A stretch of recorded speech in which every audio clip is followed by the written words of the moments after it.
নমস্কার বন্ধুরা, আমার রান্নাঘরে আপনাদের সবাইকে স্বাগত জানাই। বর্ষার দিনে, এরকম বর্ষার দিনে বা বৃষ্টির দিনে বিকেলের এক কাপ চায়ের সাথে যদি এরকম ডিমের টেবিল বা ডিমের চপ পাওয়া যায় তো খুবই মজার হয়, তাই না? তো আজকে ডিমের চপের রেসিপি নিয়ে এসেছি, আর খুব সোজাভাবে দেখিয়েছি, আপনিও পারবেন। তো এর জন্য বাটিতে একটা ডিম ফেটিয়ে নিচ্ছি। এবার 2 চামচ কর্নফ্লাওয়ার নিয়ে নিলাম, আর অল্প নুন নিয়ে নিচ্ছি, আর অল্প একটুখানি গোলমরিচ দিয়ে এটাকে ভালো করে ফেটিয়ে রেখে দিচ্ছি। পরে আমার লাগবে এটা। এবার কড়াতে সাদা তেল দিয়ে দিলাম, আর ধনেপাতা, কাঁচা লঙ্কা, পেঁয়াজ কুচিটা রেখেছি। আমি সবার আগে পেঁয়াজ কুচি আর কাঁচা লঙ্কাটা দিয়ে দিলাম, দিয়ে অল্প করে একটুখানি নুন দিয়ে দিচ্ছি যাতে তাড়াতাড়ি লাল লাল হয়ে যায়, কিন্তু মানে মজে যায়, কিন্তু যাতে বেশি লাল না হয়।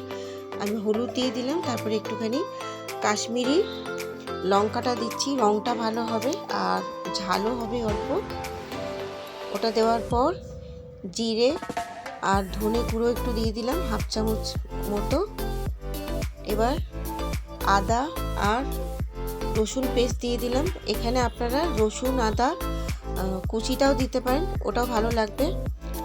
আর এখানে আমি 3টে ডিম, মানে 6টা ডিমের টেবিল হবে। তো পরিমাণ মতন আপনারা যে কটা ডিম নেবেন সেই কটা ডিমের অনুযায়ী আলুটা নেবেন। আমি 6টা ডিমের জন্য আমি বড় বড় 4টে আলু নিয়েছিলাম। এবার আমি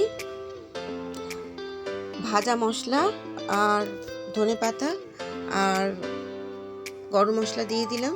আর ভাজা মশলার মধ্যে গরম মশলা ছিল, দারচিনি, লবঙ্গ, ছোটো এলাচ, সেটা আমি শুকনো খোলায় দিয়েছিলাম, আর তেজপাতা, জিরে, ধনে আর লঙ্কা দিয়ে একটু ভেজে নিয়েছিলাম, ঘুরিয়ে সেই ভাজা মশলাটাই দিয়ে দিয়েছিলাম।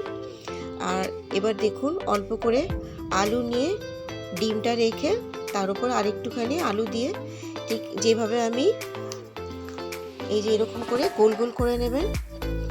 আমাদের দেখতে হবে খুব ভালো করে যেন ডিমটা কভার হয়ে যায়, ঢাকা পড়ে যায়, তা নাহলে কী হবে, বেরিয়ে গেলে কিন্তু ওটা বাজে লাগবে দেখতে। তো আমি বাকিগুলো করে নিচ্ছি, এইভাবে আমার হয়ে গেছে সব কটা। এবার আমি ওই কর্নফ্লাওয়ার আর ডিমটা যে ফেটিয়ে রেখেছিলাম সেটার মধ্যে চোবালাম। আর এটা আমি বিস্কিটের গুঁড়ো বাড়িতেই করে নিয়েছি, আপনারাও বিস্কিটের গুঁড়ো বা পাউরুটির গুঁড়ো করে নেবেন মিক্সিতে, খুব সহজেই হয়ে যায়, বা বেড গ্রামস দোকান থেকে কিনে নিতে পারেন। আমি আবারও আরেকবার ওই একইভাবে ডিমের গোলায় চুবিয়ে আর বিস্কিটের গুঁড়োতে লাগিয়ে নেব, তাহলে ডাবল কোটিং হবে, সেটা খুব ভালো হয়।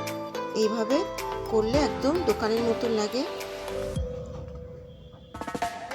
ডাবল কোটিং করার পর আমি বাকিগুলো করব। এবার আমি এগুলো পরে করব। আমি সাদা তেলে প্রথমে 3খানা দিয়ে দিলাম, দিয়ে তারপর আমি বাদবাকিগুলো করব। তা বন্ধুরা, আমি সঙ্গে সঙ্গে করছি, আমার তাড়া ছিল। তা আপনারা যখন করবেন এটা ফ্রিজে রেখে দেবেন 8 ঘন্টা বা 10-15 মিনিটের জন্য, ওটা খুব ভালো হয়। আমার হয়ে গেছে ডিমের টেবিল। এইবার আমি তুলে নিচ্ছি, অল্প অল্প করে লাল লাল করে ভেজে তুলে নিচ্ছি। আপনাদের কেমন লাগলো আপনারা জানাবেন, ভালো লাগলে কেমন লেগেছে কমেন্ট করে জানাবেন। আর দেখুন কত সুন্দর আওয়াজ হচ্ছে, একটুখানি আওয়াজটা দেখিয়ে দিচ্ছি। একদম দোকানের মতন, ভেতরটা নরম আর বাইরেটা ভীষণ ক্রিস্পি হয়েছে, একদম দোকানের মতনই হয়েছে। তো আপনারাও এভাবে দেখে নিলেন। তো একটা বানিয়ে এই যে ভেঙে দেখালাম, পুরো দোকানের মতনই হয়েছে।